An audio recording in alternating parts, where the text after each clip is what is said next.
በባዶ ኪሳችን ወይም ደግሞ ከዜሮ ተነስተን ኢንቨስትመንትን መጀመር የምንችልባቸውን አጠቃላይ የ90 ቀን ሚስጥሮች እናያለን።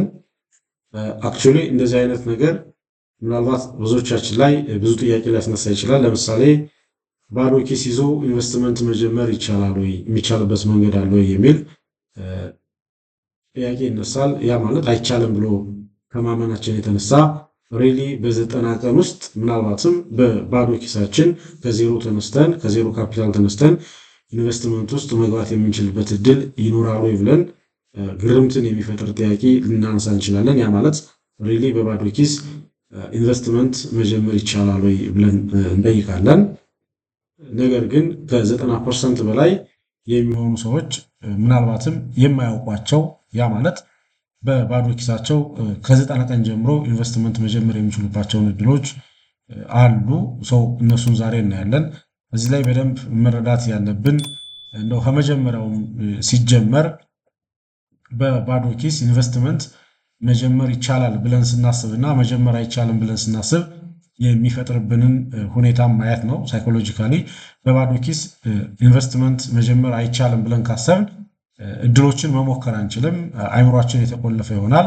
አይምሯችንን ቆልፈን ምንም አይነት ነገር ማድረግ የማንችልበት እድል እንዲኖር እናደርጋለን። ነገር ግን ሪሊ በባዶ ኪስ ኢንቨስትመንት መጀመር የሚቻልበት ሚስጥር አለ ወይ ብለን ግን አይምሯችንን ክፍት ካደረግነው ፎርዛት ማተር እድሎችን እንድናይ አክሰስ እንድናደርግ እንድናነብ ምናልባትም የሰዎችን ተሞክሮም ጭምር ዘወር ብለን እንድናይ እድል እናገኛለን። ይህ ራሱ ትልቅ ነገር መሆኑን መረዳት ያስፈልጋል። አክቹሊ በባዶ ኪስ ከ90 ቀን ጀምሮ ኢንቨስትመንት መጀመር የሚቻልባቸው ወርቃማ መንገዶች እንዳሉ ደግሞ በተመሳሳይ ሁኔታ መረዳት እጅግ በጣም አስፈላጊ ነው። ብዙዎቻችን እንደምንሳሳተው እንደምናስበው ኢንቨስትመንት ለመጀመር መጀመሪያ በሚሊዮን የሚቆጠር ብር ሊኖረን ይገባል ብለን እናስባለን። ወይም ደግሞ ብዙ የሆነ ብር ሊኖረን ይገባል ነው። ኢንቨስትመንት ስናስብ ያለን ብር ብዛት ነው ቀድሞ የሚመጣብን። ይህ ሁላችንም ትልቅ ጥላት ነው። ያ ማለት ብዙዎቻችን የምናስበው የምናልበው ኢንቨስትመንት የሚጀምረው በትልቅ ካፒታል እንደሆነ ነው የምንረዳው። ይህ እጅግ በጣም አደጋ ነው።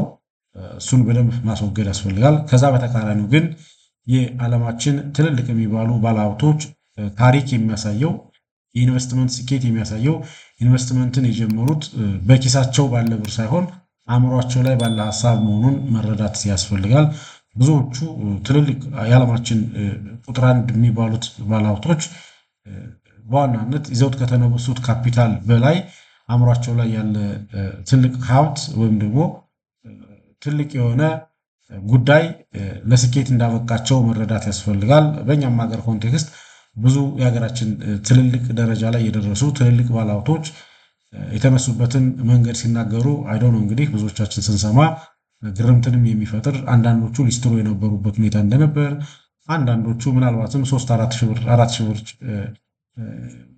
ኢንቨስት አድርገው ትልልቅ ቦታ የደረሱበት ሁኔታም እንዳለ በአንድም በሌላ መልኩ አክሰስ አድርገናል፣ መረጃ ሰምተናል፣ በተለያየ መልኩ ደርሶናል።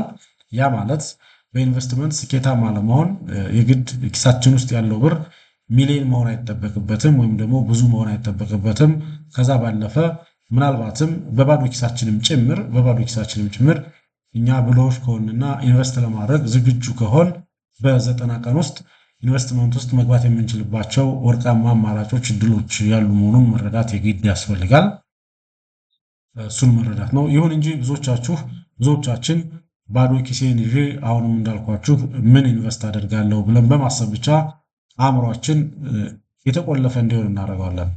አይቻልም አላረገውም ብለን ያሰብነውን ነገር አእምሯችን የማንሰላሰል ጉዳይ እንዳይኖረው የተዘጋ ጉዳይ አድርጎ እንዲረዳ እናደርጋለን። ስለዚህ ብር የለንም፣ ብር ከሌለን ኢንቨስትመንት ማድረግ አንችልም ብለን ካሰብን አማራጮችን የማየት እድላችን አደጋ ውስጥ ያለ መሆኑን መረዳትና ይህንን ማስወገድ የግድ ነው። ያ ማለት ምንም አይነት እድሎችን አክሰስ እንድናደርግ ያደረገንም ማለት ነው።